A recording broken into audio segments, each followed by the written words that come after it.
Today, specifically, we're going to talk about dinner time games and how to use your dog's meals to effectively train them and help them focus in on you.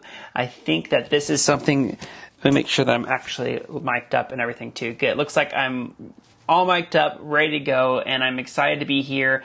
If you guys can hear me and you guys can see me, please let me know down in the comment section before we get too far into this wonderful journey together. As always, guys, I'm excited about talking how to give you guys more focus with your canine companion in 2020. We have a new series that's been going on. We're on day number 8 that's going to be popping up here live tonight. And if you guys are interested at all in some really great games and helping your dog grow with your canine companion, helping you grow with your canine companion, then feel free to go ahead and check out New Dog 2020 series that's on YouTube, Facebook, and Instagram right now. And I'm successfully live on all 3 platforms. Everybody's telling me that I'm great. I have Instagram, Facebook, YouTube. Everybody's good to go, and we are all in here chatting together. So if you guys comment below, I will be able to answer your questions as we go here. And at the end of the whole video, I'm going to pop over to Instagram and I'm going to be answering them exclusive questions. So if you guys want to, at the end of this live stream, hop over to my Instagram for more great dog training questions answered, then you guys can do that as well at the end of this live stream. Without further ado, here we go. Welcome, guys. We're going to talk today about dinner time games or meal sessions and making sure that you guys are effectively making sure to use every single piece of kibble to get your dog closer to you as your canine companion. So much goes into this. We talked a little bit about this last week, but I wanted to go ahead and harp into it just a little bit more. And I'm actually just filmed 2 new videos that are hopping on today and tomorrow and showing you guys games you can play with your dog using their mealtime. I think using kibble and training your dog with their food, if they will allow it and they will accept it as a reward, is fantastic. It's great for their diet.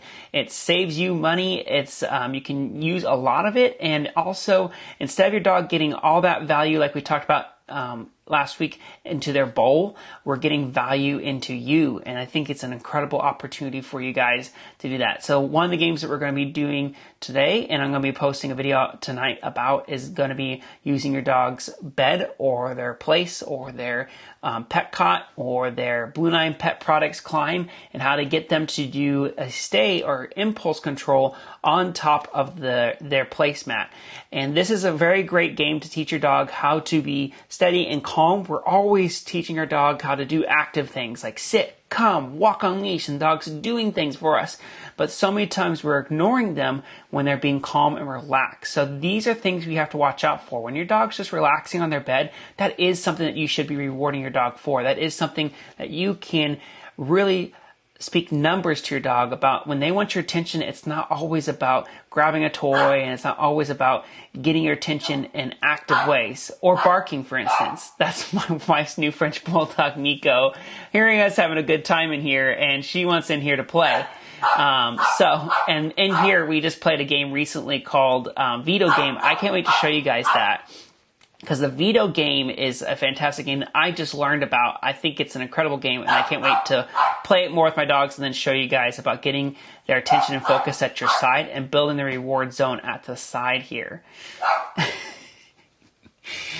I hear some noise out there, having some fun. All right, guys, we're going to continue this party. Hey, Miguel, good to see you on here. Lisa-Lette, Anne-Marie, thank you for joining as well. Ingrid, you guys are great. I know some of you guys are here from the Doggy Dojo Ninjas and Dog Training Live Facebook group, so thanks for joining today. FRAU, sorry, I don't want to mispronounce anything with your username. It says, should I make every meal a training decision with my puppy who eats there? Yeah, make, as much as you can. Use your dog's meal times. I have gotten the pleasure to work around many different dog trainers, and some of them are very well known on TV. And when I've hung out with them, I actually spent some time with them. One time I went to this wonderful cabin in Colorado, and we got to hang out. This trainer, she just went upstairs and she worked her dog during meal times the whole time. Every single piece of kibble was worked for, and she has incredible dogs and works really well with them. So I would say anytime you get an opportunity or chance to work the dog with their meals, fantastic. Now, some of you guys might be saying right now, my dog does not like food. It doesn't work for food. It has a devalue or a bad relationship with dog food. And hand feeding your dog is going to help out with that. Now, I am not a proponent of trying to starve your dog to get them to work for you. That is not something I agree with, but I do want your dog to work for whatever's in your hand, whether it be food or toys. And we're going to dive deeper and deeper throughout 2020 all about this. How to get your dog more effectively wanting what you have versus what the world has to give them. That is something that is very important. And one of the things you can do is just work at your dog's pace.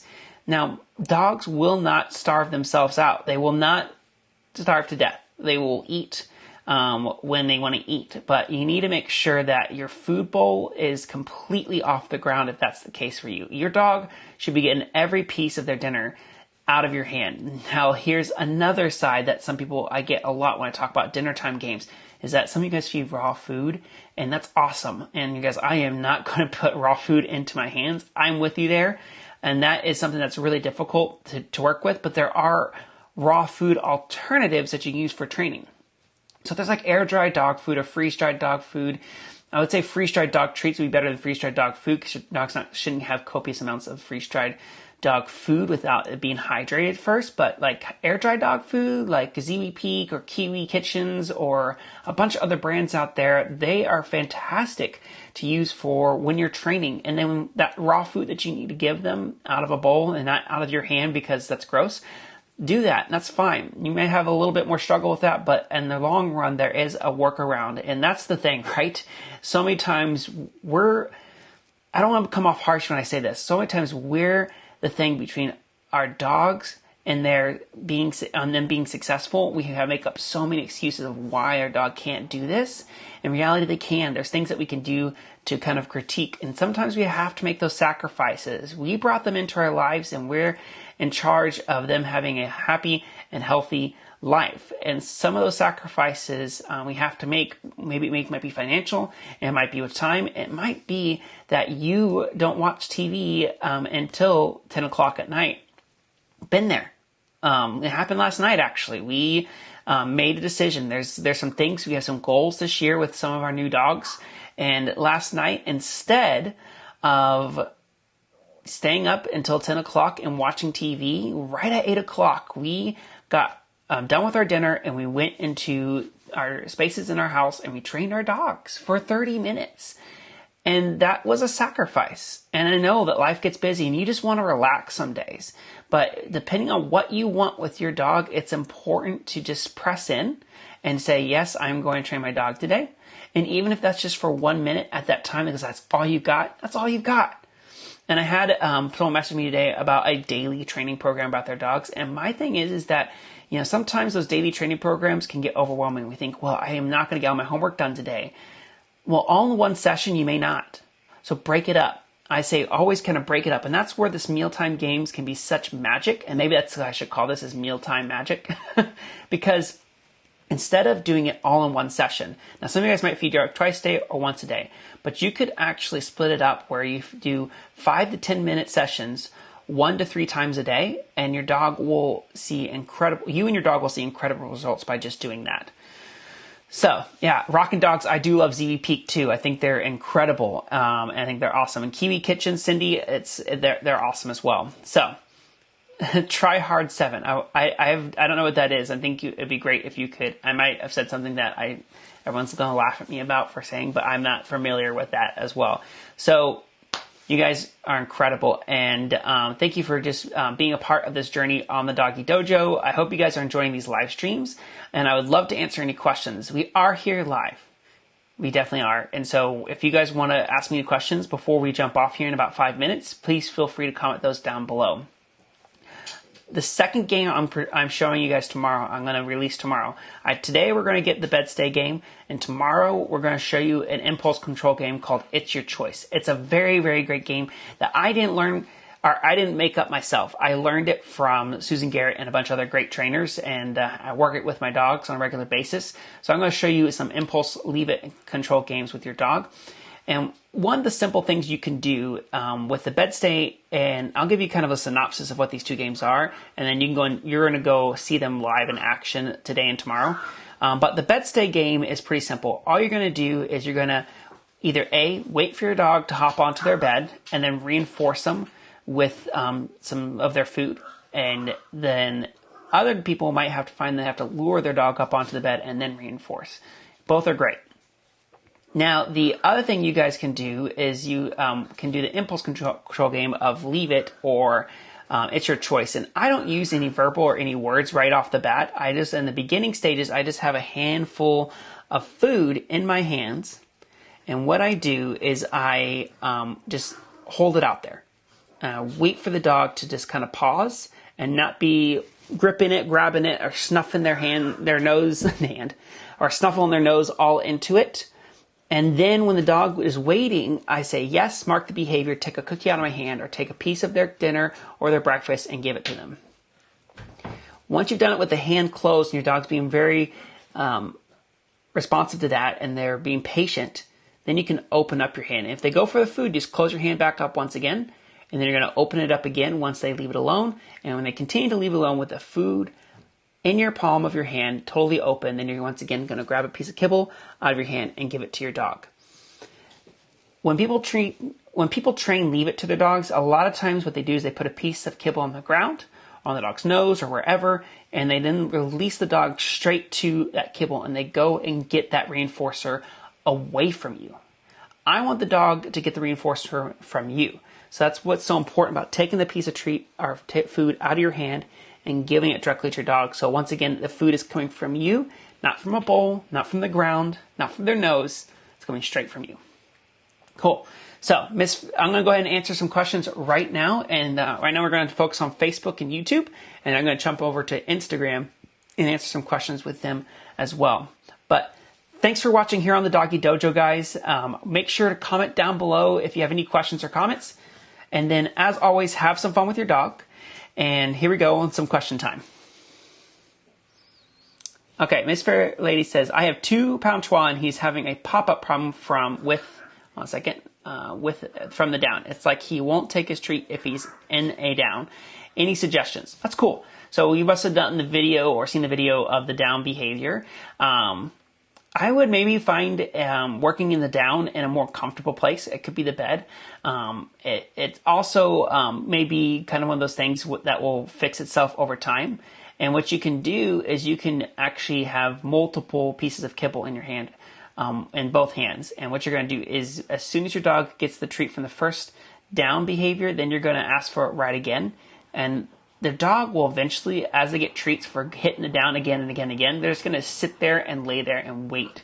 And the mark is probably going to be your most effective tool to discern this right now, and that is going to be saying the word yes as soon as the dog's butt or hits the ground. And when the butt hits the ground, then you're going to mark that behavior with a clicker or the word yes or whatever. So the dog hears that marker as soon as the butt hits the ground, so they get that reinforcer. Now, here's the thing we can also do sometimes is do a differential reinforcer. If they hit the butt on the ground and they stay there for like a few seconds, then you can give them a higher value reinforcer for that. So you understand that staying in a down position is what's getting me the reinforcement, not just going into a down. But in the very beginning, reinforce the down straight off the bat. As soon as the butt hits the ground, say yes, and then reward. So you get that behavior of going down. But if you start seeing like a pop-up situation, as soon as the dog understands that they get reinforced with putting the butt on the ground, then you're going to say the word yes only when the butt stays on the ground for more than 3 seconds. Good. Hey, Rashid, good to see you. You've been a part of the Trickmas series too. Thanks for being a part of this. Diana says, I'm teaching to leave it right now, as you said, but why is it so important to treat from your hand? Like I was talking about, I want the dog to get the reinforcer from you. Now, you can do yes and do a search and get the cookie off the ground. Oh, sorry. Video paused. And get the cookie off the ground. But you want to make sure to do your I'll reset here. Someone was giving me a call on the put do not disturb on here. You need to make sure that the dog is getting the reinforcer from you. And this is just the theme of it all. It's not necessarily, oh my goodness. Chrissy, you're gonna get it. Anybody that knows Chrissy Joy, she's called me twice. Go ahead and ping her right now and say, hey, we're doing a live stream. Trevor's doing a live stream. He can't answer the phone. She will go nuts. Anybody that knows Chrissy Joy now, please go message her and say, hey, Trevor can't answer the phone right now. He's doing a live stream. She'll get a kick out of that. So, moving forward. The reason you want to get the food out of your hand is you want to make sure that the dog is understanding they're getting the reinforcer from you and not from their environment. And that's just the theme of it right now. And that's just for dogs that are particularly struggling with focusing on you in distracting environments. So good. I just got a text from Chrissy saying, quick, I need to talk to you. It's like, I'll call you right back, Chrissy. All right, we'll get out of here in about 5 minutes and I can call Chrissy up real quick. Chrissy Joy, you're awesome. No harm, no foul. All right, so the next thing I see here, what if my dog really doesn't want to eat unless he gets to play or train? Fantastic. So you have a dog like my dog Yoshi who loves to play more than eat food. That's fine. And what I would do is maybe the reverse. So a lot of times what people do is they have to get the dog playing before they get food because the dog doesn't value the food, the play as much. They don't value the toys as much. So you have to do the reverse. You actually have to ask your dog to eat a piece of treat, just one kibble, and then you get to play. And then one kibble, and then you get to play. So kibble equals play. Where everybody else is pretty much in the other camp, where kibble is much more valuable than play. And what they're going to have to do is ask the dog to play and then get a piece of kibble. We'll have to dive into that more. It's such a fascinating thing about how to build other types of reinforcers by doing the reverse. But thanks for that great question. That has to be another series that we do on here or another live stream that we do in the future. Okay. Any other questions from Facebook or YouTube? If you're watching this on replay, please pop those down below. I'd love to answer them either in the comment section later or in a future live stream. Thank you for joining once again here on the Doggy Dojo. And as always, have fun with your dogs, and we'll see y'all next time. Bye.